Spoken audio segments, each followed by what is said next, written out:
Welcome to the Times of Israel's daily briefing. Today is Tuesday, July 1st, day 634 of the war. I'm Amanda Borschel-Dan here with our diplomatic correspondent, Lazar Berman. Lazar, thanks so much for joining me today. Good to be here, and I did not realize it was already July. That is crazy. It is July, so happy Well, July 1st, Lazar. happy July 1st. So amid speculation of a domino effect type regional deal, our Prime Minister Benjamin Netanyahu is set to visit for the third time in Washington, D.C. to sit with U.S. President Donald Trump. So we'll hear about the groundwork that is potentially being laid with Syria in terms of the U.S. lifting sanctions and also potentially talks between Israel and Syria. Lazar will fill us in on this.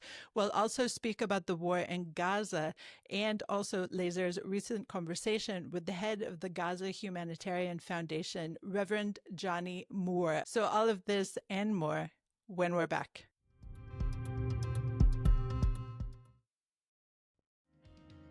I often say that if we can only do one thing well, what we need to do is to delight the customer. Our goal is that everything we do falls into the background and the customer has the experience of, wow, that was easy. And our challenge and what has made it most interesting along the way is to keep finding ways to deliver the personal connection and the personalized service in a virtual world. We consistently get feedback unsolicited from customers along the lines of, this is the best company that I've ever worked with. At the end of the day, it's the care that each member of the team takes that makes the entire experience what it is.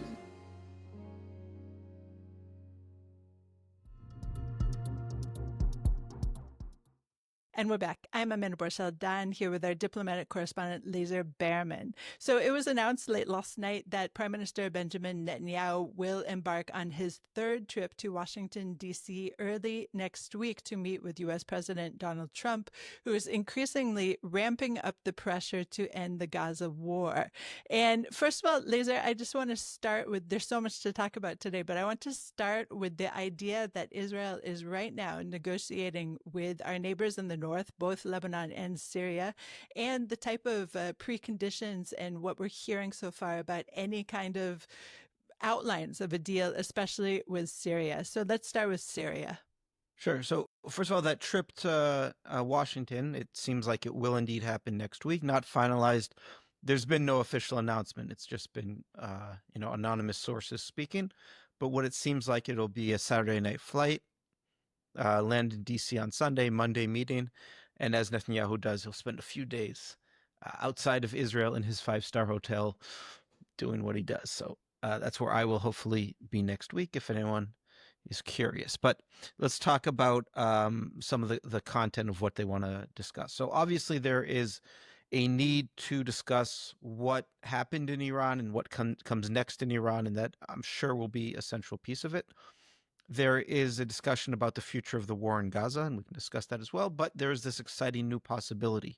Whereas in several years now, basically since the Abraham Accords in 2020, we've been talking about, okay, what about the Saudi angle? That has been seen as the big prize, the one that would really definitively end the war between kind of the Arab world and Israel, because with the Saudis, which claims the mantle of the leading Sunni power, it's where Mecca and Medina are, that other countries would follow suit. Maybe you'd see, countries like Kuwait, you could see Oman, you could see a part of Yemen, maybe Qatar. So there's a lot of possibilities, and once that happens, the feeling is that the floodgates will be open, and even some non-Arab countries like Indonesia could come as well. But in recent weeks, it increasingly seems that the most likely candidate would be Syria. Now, you might think, wow, that's kind of strange. Syria has been Israel's most active enemy on its border, since the Egyptians, after 73, decided that they were going to move toward a peace deal. And that even though Jordan didn't join or didn't make peace until 1994, basically since 48 they've had these implicit deals with Israel and understandings and contacts, and even when they fought in wars it was kind of half-hearted, especially in 73. So Syria took up that mantle. They created their army around fighting against Israel, learning the lessons that from Israel's victories, and occupied Lebanon and was the dominant power in Lebanon until 2005, with the express purpose of preventing Israel from going into Lebanon to invade Syria. So that was seen as Israel's main enemy, main conventional enemy. At the same time, there were talks throughout the 2000s. There was the expectation that the solution to the Lebanon problem, even when Israel was in southern Lebanon, was Syria. Once we get to that peace deal with Syria, which was seen as inevitable, then we would actually be able to solve the Lebanon problem as well. Of course, as we know, civil war during the Arab Spring, a terrible civil war in Syria that really increased Assad's reliance on Iran and on Hezbollah, meaning there was absolutely no chance of any discussion anymore with Israel.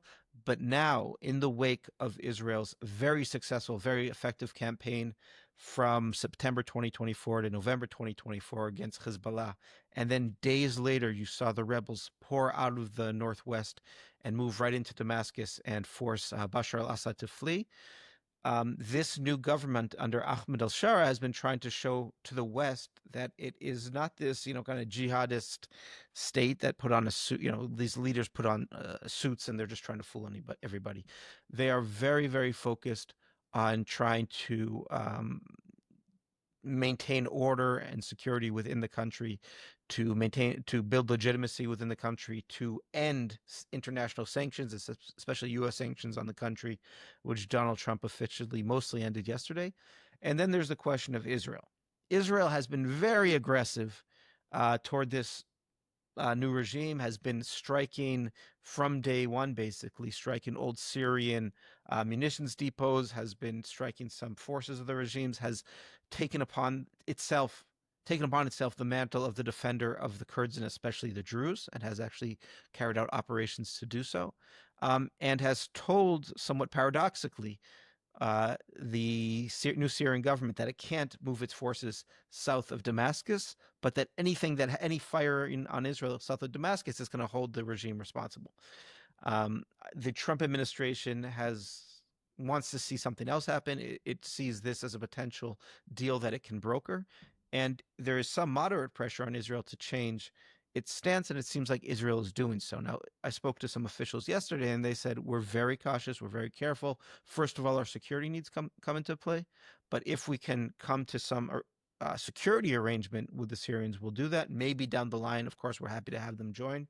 You heard Foreign Minister Gideon Sa'ar say in a press conference yesterday that Israel is interested in having Syria and Lebanon join. So he said that publicly. But that's where things stand. Syrian officials, when they talk to the press anonymously, seem to be saying a couple of different things. First of all, that it's not a slam dunk. There is some opposition to anything beyond a security arrangement.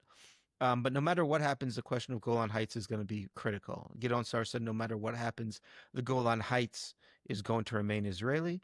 There's a question of whether the Syrians would accept that. Certainly in the short term, they're not pushing for that. They just want to get Israel to stop striking in Syria. But can we move to a full deal where Israel holds on to the Golan Heights?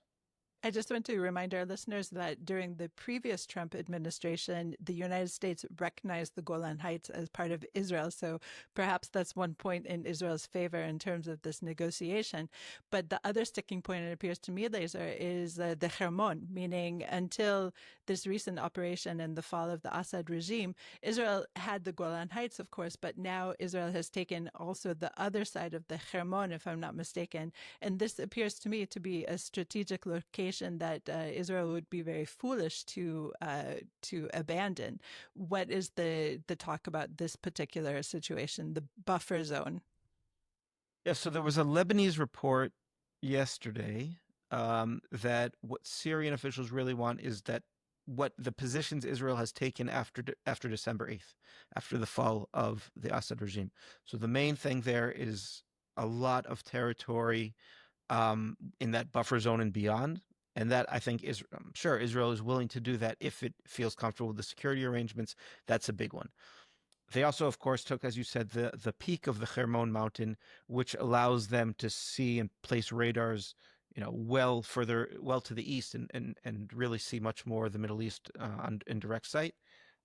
And I think that's much less likely, actually. I think that Israel is going to hold on to that forever.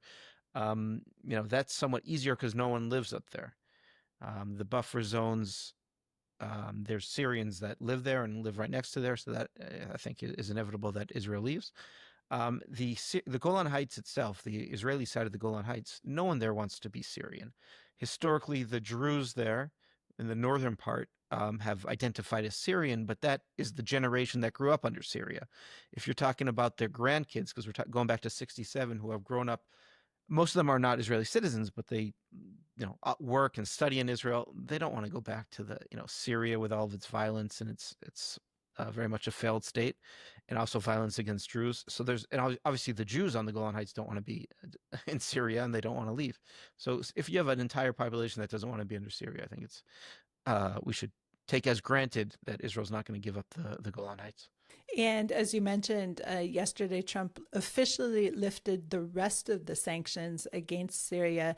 Much of it had been lifted in May after his trip to Saudi Arabia. So what does this actually do in terms of your thinking? Is this a card that could have been played a little later to strike the deal, or is it better that Trump played this card now ahead of any kind of firm deal between Israel and Syria?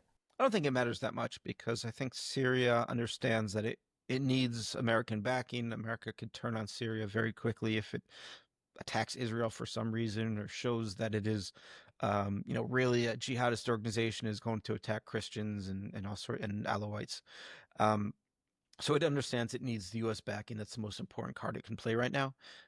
So I don't think it matters too much one way or the other. The U.S. can certainly pressure them to do a lot of things. There's also the question of Turkey, by the way. Turkey has been a dominant player in the Syrian civil war. Its main interest is protecting its border and making sure that Kurdish PKK and PKK affiliated groups are not able to attack across the border. And they actually occupy several zones in northern Syria. And they are the main backers of the jihadi group, which currently took over this, which has become the Syrian government. So when you have this U.S. Israel backed move, which seems to be kind of tied in with moves with Saudi Arabia, that means the Turks are getting frozen out, or their influence is definitely being reduced on something that they see as critical to their national security. We know that relations between this Turkish government and Israel have been terrible. Erdogan is perhaps the biggest critic of Israel on the international stage, has been a supporter of Hamas. So that is something that is going to have to be taken into account. A little wrinkle here is that Trump really likes Erdogan for some reason. So it could be that Erdogan is able to hold this up in some way or make it much more difficult for Israel. But that is something that we're going to have to keep an eye on as well. And just to complete the domino, of course, on the other side of Turkey is Iran. So Erdogan could be playing a key role in that as well. But I want to focus again to the north of Israel and talk about Lebanon. And there was a little news in terms of negotiations or lack of negotiations with the Lebanese government. What happened there? So there has been ongoing. There's a mechanism that is American, French, Israel, and Lebanese, which has been ongoing since basically the end of the Israeli invasion into Lebanon last year, and that continues. That continues every day, basically, and it discusses things like the commitment of the Lebanese government to disarm Hezbollah. An Israeli official I spoke to yesterday said, generally, the Lebanese armed forces' intentions are good. There are things that they face that they can't get around. There's capability problems, but most of the Lebanese army, which has a significant Shiite constituency in it, is being serious about pushing Hezbollah to disarm. At the same time, Hezbollah said this week that they're not going to disarm. So that is going to be kind of the first stage. If Israel sees that they're serious and that Hezbollah is really being pushed, then I think that'll move it forward. And I think if Syria makes the first move, then this new Lebanese government, which absolutely sees Hezbollah as a threat, but has to be very careful about the way it talks and the way it shows, what it thinks about Israel. It should be seen as collaborating too much. That will open up some of the gates, but it's more complex in Lebanon, given that there's so many different groups and the power of the anti-Israel groups represented by Hezbollah. Okay, so the dominoes are placed and we'll see where they fall quite soon, it sounds like. Let's go to a short break. You all started with, what's a vision of the Jewish life you want to create? Why do you want to have Jewish spaces? Yeah, like why should I be Jewish? And why pushing back in the most respectful way possible. Don't like be you respectful, I'm mentioned, an Israeli. Welcome to Future Tense, a show that puts today's biggest Jewish questions in the hands of the leaders of tomorrow. What does that speak to you about our role as American Jews? Is it about spirituality? Is it about the way you connect to your community? Is it about the way you feel about God? What if I find a space that excites me spiritually, but that holds serious contradictions with values I care about? Adults and parents asking me, how is it? Is everything okay? Are there encampments? Are there protests? They ask us and then they still don't listen. What happens when their commitments do conflict? I want to agree with you fully, but I think there is something that makes me a bit uncomfortable. If you want to connect with Jewish people and the only thing happening is a gefilte fish tasting, you might not eat the gefilte fish, but you'll go to be with Jewish people. Just get along? What does that mean? This is just like a hot issue, and it is very difficult to actually say your opinion on it. But these questions are knocking at young Jews' doors, whether we invite them or not, and I think we should welcome them. This is Future Tense, a new podcast from the Shalom Hartman Institute. And we're back. I'm Amanda Borschel-Dan here with our diplomatic reporter, Lazar Berman. So Israel's military chief has advised the cabinet against ordering the IDF to expand operations in the Gaza Strip, according to a report that was leaked to press. According to this report, Chief of Staff Lieutenant General Eyal Zamir reportedly said, and I quote, "There is serious abuse of the hostages and their situation is grave. I am in favor of defeating Hamas," he said, "but the more we deepen the operation now, the more we endanger the hostages."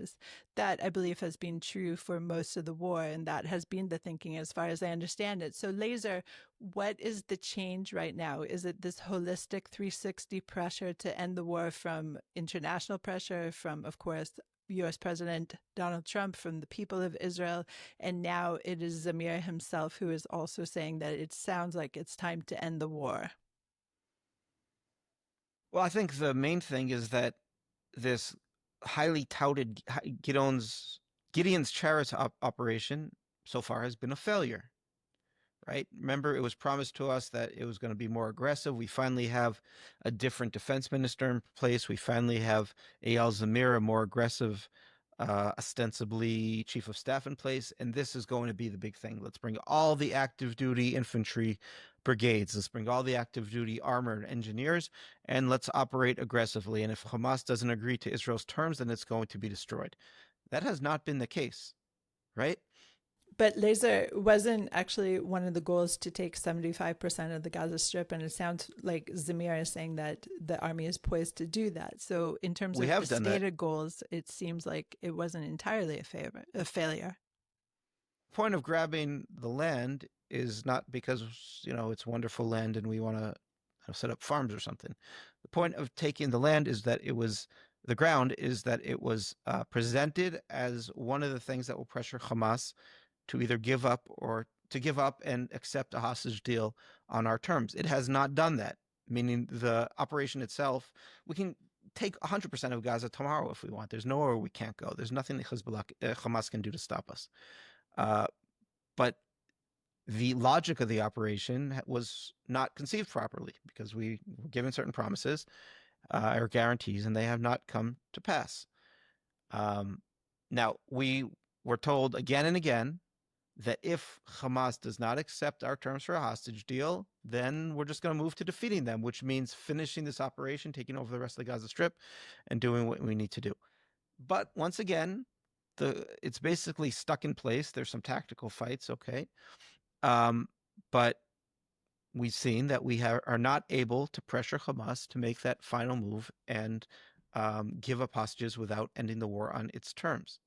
At some point, what Zamir is saying is incoherent logically. He's saying, I want to defeat Hamas, but hostages. You have to choose one or the other at some point. You're not going to be able, you could do both, because if you go to defeating Hamas, it could be to save themselves, they'll start giving up more hostages. But to do these kind of half-hearted, on the operational level, operations, and take some of Gaza and then stop, and then to say, okay, negotiate with us for weeks, and we'll keep threatening them, it doesn't work.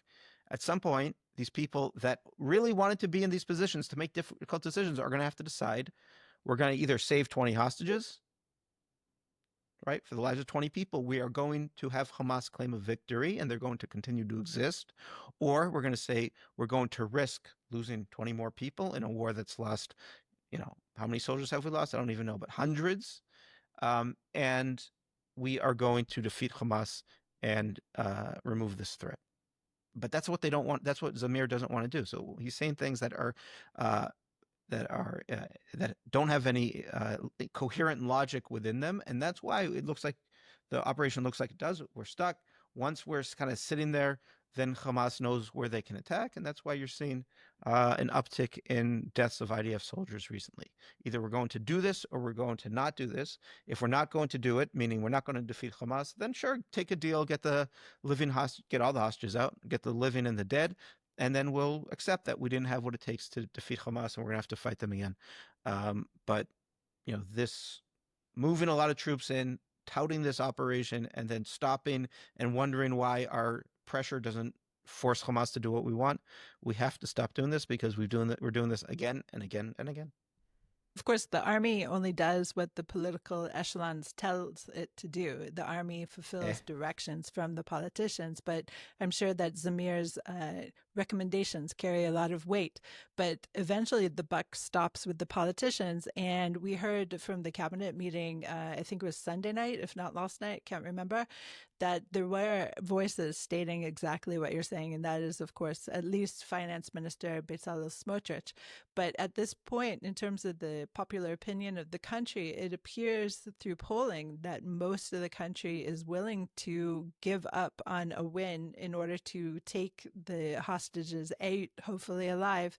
And it's also unclear to me if it's a permanent ceasefire or a temporary ceasefire that most of the population is agreeing to, because frankly, there is no such thing as a permanent ceasefire with Hamas in Gaza, and there never has been. So I always have been wondering about these, the minutiae of these different terms that our political echelons seem to be so held up on. Yeah, so first of all, some of it, it's hard to parse these polls, but they've been pretty consistent. But I think a lot of it is because they don't trust this government to actually win the war. So they're saying, if you're not going to win the war and you're going to waste another year with everything that comes along with it and all the loss of life, then I'd rather just get the hostages out, because we don't think you're going to win this anyway. But government decisions are not made by polling. They're made by the people who the nation put there, and it is their job. You're right. The political echelon also has to make a decision and stop trying. And they've done well in getting hostages out. We have to say it. They've gotten some more than 80% out, and most of them alive. That is not something that I thought that would happen after October 7th. But now we're in money time, and now they have to make some difficult decisions. Now, it's not always so clear that the political echelon just tells the IDF what to do, because the IDF also has a role of recommending to the political echelon what should be done, and that's what you have Zamir. So both sides have the ability to blame the other, actually, for not when things go wrong. But you're right. Ultimately, Netanyahu has to decide. It's one or the other, and stop playing this double game.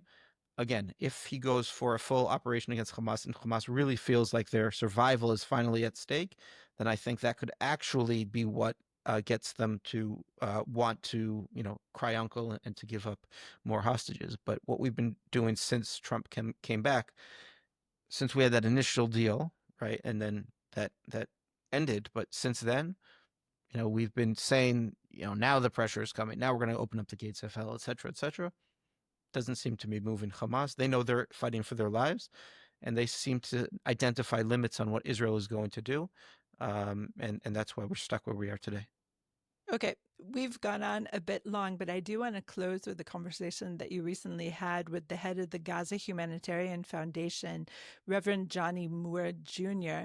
And this foundation, just to remind our listeners, is now in charge of distributing humanitarian aid at 4 different sites so far in, I believe, mostly the southern Gaza Strip. It's been very controversial. There have been reports of shootings from the IDF, and in fact, yesterday the IDF said that it is investigating and has found that the IDF did not act properly in several of these instances.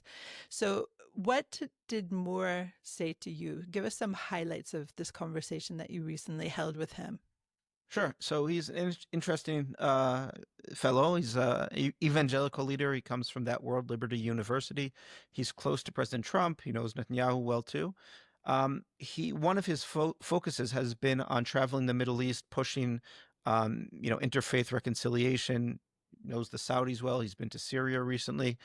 And also he has been, very involved in visiting different refugee camps and seeing how the humanitarian process works. He believes that not only in Gaza, around the world, the humanitarian process is broken. There are these big organizations that play politics and oftentimes do more harm than good and prolong conflicts because of these, kind of ivory tower principles. And he says his passion, and the people in the GHF, their passion is to break through all that and just to feed Gazans, just to make sure that they are helping the people on the ground and not prolong the conflict. And while the UN might, he says that the big organizations, they think that part of doing business is that Hamas is going to steal a significant portion of the aid, and they're willing to accept that because that's the only way they can feed Gazans. He's trying to do something different. Of course, I asked him about the chaos at the sites. He says, listen, it's going to get better.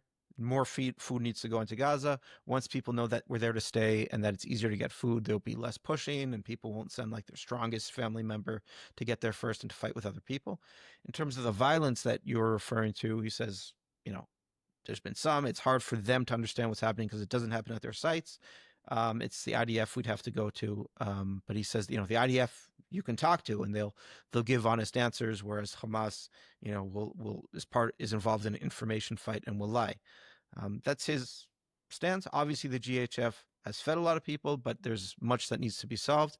And, I think Israel has gotten off on the wrong foot here. The fact that they weren't able to recognize that if this is key to breaking Hamas's civil rule over Gaza, and that's part of the pressure campaign that we were talking about, then you can't have people getting shot. You have to come up with a better way than hundreds of civilians getting killed. And maybe Israel's waking up to that now, but that's another failure to understand what exactly is important here. Lazar, thank you so much for all of your updates and insights today. Thank you. Thanks for listening to the Times of Israel's Daily Briefing. Please check out another installment tomorrow. This episode was produced by the Podwaves and video edited by Thomas Gersh. If you have any questions or comments about this or any other episode, please drop us an email to podcast@timesofisrael.com. Until tomorrow, shalom.